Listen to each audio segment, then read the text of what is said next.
നമുക്കെല്ലാവർക്കും അറിയാം, ലോകത്തിന്റെ നേതാവ് അന്ത്യപ്രവാചകൻ മുഹമ്മദ് മുസ്തഫ. എന്ത് സലാത്ത് ചെല്ലാനൊക്കെ ഒരു മടി, ഒന്നുറക്കൽ ചെല്ലുകളി.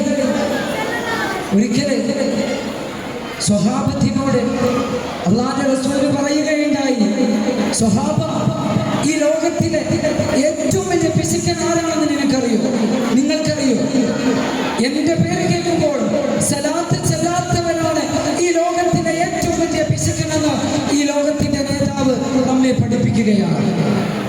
അതുകൊണ്ട് ആ റസൂലുള്ളാഹി തങ്ങളുടെ പേര് കേൾക്കുമ്പോൾ നമ്മളെല്ലാവരും, ഞാനും നിങ്ങളടക്കം, ഓൾറെഡി നമ്മളൊക്കെ പിശുക്കന്മാരല്ലേ.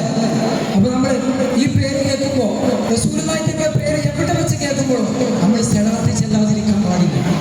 ഏതായാലും അൽഹംദുലില്ലാഹ്, ഇവിടെ നമ്മുടെ ഈ പൂർവ്വ വിദ്യാർത്ഥികളുടെ പരിപാടി ഇവിടെ സംഘടിപ്പിച്ചതിൽ അൽഹംദുലില്ലാഹ് നല്ല റാഹത്തായി. നമ്മുടെ ഇതിന് പ്രവർത്തിച്ച നമ്മുടെ സംഘാടകര്, അല്ലാഹുവേ, ഒരുപാട് കഷ്ടപ്പാടുകളുണ്ട്. അവരുടെ ബുദ്ധിമുട്ടുകളും പ്രശ്നങ്ങളും പ്രയാസങ്ങളും ഒക്കെ നീ മാറ്റിക്കൊടുക്കണം തമ്പുരാനെ.